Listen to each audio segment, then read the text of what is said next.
The release of census data this week confirmed a growing trend away from religion.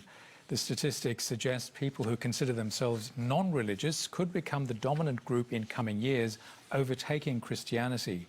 Among the nation's minority religions, Hinduism is thriving, and with it a growing need for new facilities.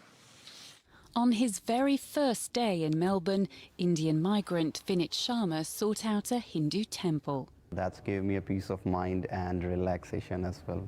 The IT trainer attends every week with his wife. It is very important because it's a part of our culture. This is something we are born with. It's in our DNA.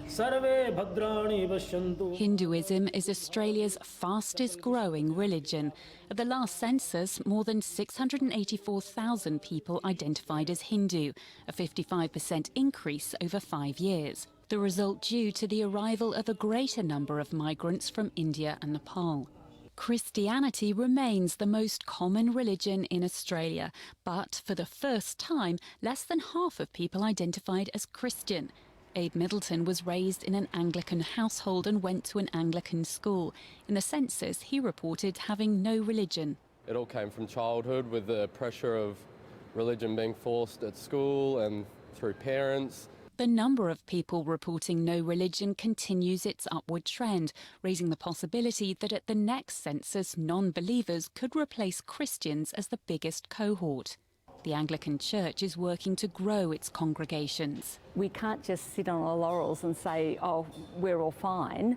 An art installation at Melbourne's St Paul's Cathedral, an example of the church's efforts to connect with more people. Huge numbers come through because of Gaia and the opportunity it is for people to have conversations around spirituality and faith.